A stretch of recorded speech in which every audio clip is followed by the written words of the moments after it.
Alasa so ina tafata bai. Eh do kunye shambara. For mwale. Eti we alasa so yini. The Constituency. Yasi Ibrahim ama akoto private jet eyekatachie ya. Nemo the Constituency alasa so yini Constituency. Ane nipa ne ntwe na enum nsuo. Alasa so yini. The Constituency enipa ne nantwie na enum ensuo enipa abuzavo mamunyina makwa ba de magana nsem TV so bon mo de so be like video no subscribe to the channel no attend notification be next time videos of this nature about so sabit makabi na so watch your comment section so the munyina me from Mr. President Madaroma if by chance it may ofe when you feel impressed with our works episode boy may set your studio ya ni idea but your number and that's with my reach out to you in some kind of episode maybe any budget plan better was so because this is the most active pro-NPP platform on social media and the BR said the end mom on back to back sir will be a part of this family support us and we'll be so much grateful na busunya baby will be a home video no watch out to say adudi nyame is working. Alasa so ina tafata bai. Eh do kunye shambara. For mwale. Eti we alasa so yini. The Constituency. Yasi Ibrahim ama akoto private jet eyekatachie ya. Nemo the Constituency alasa so yini Constituency. Ane nipa ne ntwe na enum nsuo. Alasa so yini. The Constituency enipa ne nantwie na enum ensuo enipa ene nantwie na enum nsuo ensu yase ya me yase Ibrahim ama akoto private jet na private jet nya ne dia private jet no ejo mama na ne dia eti alasa so yini wunye hu ya wo manfo no ne nantwie na enum nsuo fachame no disrespect to anyone. But then this is the realities of life. In the constituency, Tamale North, Alasan Suhini constituency. Enipa no ne nantwie na enum nsuo. Wamaya a team 21st century. 21st century, look at the kind of water that Kwame Nkrumah enananom enumo. Look at the kind of water. Mensasa banana no mo enumo. Look at the kind of water Castle Hereford nana no mo numo. Look at the kind of water Domu enana no mo numo. In 21st century. 21st century. Fire mamua ye buya. Yenuanom northness aba bedi positions of power more. Ironically, when you give them power, instead of them to use it to help their people, omodi ya kesem won cry. Bekai wa bubefu ma bunfu. Menuanom notness. Enye to me, see amu to me, say what the speaker of parliament you, so what the president you, uchemu ye panwa, wa munya positions of power. Ya muamwa kwenya so munko amukrom no mkoko developer. No mo di sida kase rema kase cry. Enso meni wo mi enu kase ensuo amanfo no nomo, ensuo amanfo no enum no. Ensu amanfo ne nom ne omene nantwie na enom ene yen emabunu meka ho ne yen tumi mfiri mahama nsem hwan na eka ho soja ni ho police ni ho mahama betwa ne 3 solid years ya aka obia anyi tumi mfiri ne nsem ko hwini be ma me ka asam kire Ghana mebuna se moma yenje ye man ne yenye ne yi a ya na mwadwen ye mo se John mama achi aban papa bi wo ho biem wonni babunu bai ene ebedi wo wachi aye Ghana afiri mahama nsem aye ne yi uye kohwini be ma bayi bonsama ukura bayi tuntum wo sa akwa we me ka asam kire Ghana mebuna se moma yenje ye man ne yenye ne yi a ya na mwadwen ye mo se yani wuni ni wo se kwa ma obi mpetena kurum a ne ye nyina ye di bini asija so aka di awi ase wadwene nya adwuma se Ghana mpanimfo ntimi nka no wo ye bayi bonsam usu nipa bi ni wiase ye nya aban a obefa abatan no adeso ato ne ho so ebra na wiase nyina covered sikasam wase ye nya asa aban no befa bad time no responsibility to ne ho so ne wo tua kuro yi mu ma enwisia ne nyanka efis dabi unti bida ana mo akohwefuo wei president na waba wo si me meka ho ne yanyi tumi mfiri ne sa mo de government share no abra 2016 somewhere 2012 the basi 20s na mabuna wiye school mu tifie yamfo omadwuma ankran dwuma through dum so a collapse adwuma bia okrom ha mo akohwefuo wei and a calling for that same government you know enne osi akonwa so kwa na emeka ho ne yanyi tumi mfiri mahamas mahama chekwasi yampani we tum o calling for chini tum onkura dwempa monfa ne nhye fiase mamponi ipa boni ne yetesa wo a mo gye mabunu daache etotwena menem mo fa kufu ado painting ni black na oman Ghana sabi yadwene wo fomuti etie mu ene hwan na emeka ho ne yanyi tumi mfiri Ghana mpanimfo sem wo ya mambofo na waye wadwene se wo mfa wo nsa nya adwuma na wo ya be sore wo so because wo ye nipa ya nhwe wo yi a wo betimi de kon asi wo man mu wani mu hu se nkana ne ene hu se wo hu se akufu ado no wo ye adwuma akufu ado no wo ye adwuma ene wo hu with COVID no wo tua nkora no school fees ni ade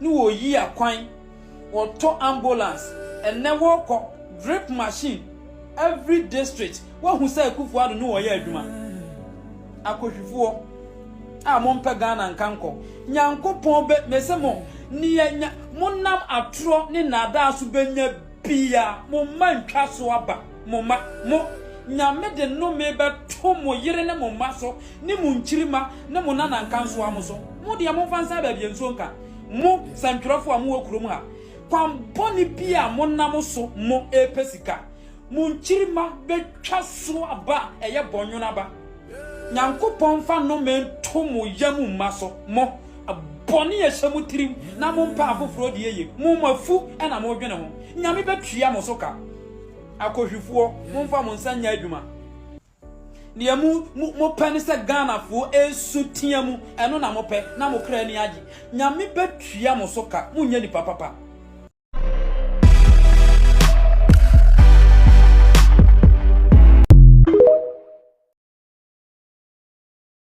not hotels e wo Ghana ha mi omuhu ahinti hotel bi wo krom ha mi ama mi nidi wo ho menya hu se yan dis ni dia mi wura ho mi nto na mi nya na me ko hotel di wawa na makodidi menya guest time di on be ko ho nipa boni some creative arts di hwedi wa wasi aka no oh yeah obi aba na line so sure creative arts for any there o ma nwini o I'm say obi aba sister my line so to know back up are linked to the finance minister Kenufuriata and his data bank. Asema no mo kase nyina ne se MPP wa bemu na ye Kenufuriata ni nekufu ado ni omabusuafo ene fa efum niema wa bemu ene besen ko hwe gold board the same person ene onono a company correct also oye into your friend is saying renovation in Asefo no. I am telling you, say, you awarded a whopping 11 million Ghana cedis contract worth $1.1 million. Now, Standogbe, a deputy chief of staff, you can't be a chief of staff, or you're the HR manager of the government. Deputy HR manager of the government, no. Et me friend, staff bako, ye gold board. Ye Rasami Jemfi and a dano, and Okacha and say, me per contract with Intifamame. Now the next picture, I'm going to prove to you why. Tima Munina, you didn't tax it to Standobeka. Ekobusan says so. There is nothing wrong with giving your company a contract to renovate an old Bank of Ghana building. I guess then, Obusan is saying, Bonibia ni say, Wona we ye deputy chief of staff no. Wa baimwa what now ama work abako amahu what udo company akọ j contract. Wa banya wo kasatia e mre bi atwam no. Any response. Also, what is wrong with that? Hekasa. Unlike others who had their businesses they are connected to, my association with this and other businesses I've run for years is public knowledge. Now, Kenufuriata and the enterprise, no, Sebe, no, a cash in the bottom. Nani pay who? Yenim se kenoforata o data bank wo kroma. Right, to be any. Wo de kwa pia de oyaboa. Na wo stand dogbe de wo na sefata wo. Kenoforata de oye kakai me say they even spoke against Gabia Sari Ochreda kwa no ni position bia mpo wa ban mu. Today look at what you are doing. Now the third one. Obama me pese wo follow ade pa hwe receive na ebo ho no. Where you gold board letter. Omo de call PPA ekodi approval for Standogbe contract no.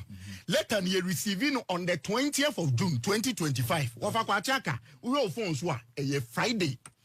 Now procurement wo hoyi there were two types. There were competitive and a non-competitive. Non-competitive ne ye ba ko so source. Dia kan nyina ye competitive. Right. Now all of these methods no enema two penetrate no. The edi kan e threshold. Threshold no be kire so obeko for quotation, obeko for national competitive tendering, obeko for your friend is international competitive tendering at that two stage. And a circumstances so etimi ma okọ hwehwe mienu e restricted tendering any so sourcing. Right. Okay, sami jenfi letter na okọ paragraph 2 uzumi ni ya say the gold board established blah blah blah. Okay, in the reasons are eda ho na o say omo call for restricted tendering. Obama offer Procurement Act na answer no be for restricted tendering no. Aje one of three things see. Yeah. The edi kind say adie na open no. The entire country omo bi no a limited number. Ebia ye pe obi ama na kokra COVID edro. O hwehwe NS chemist. O hwehwe your friend say East Cantonment Pharmacy mo no ma kokra sa edro no. Yeah. Good.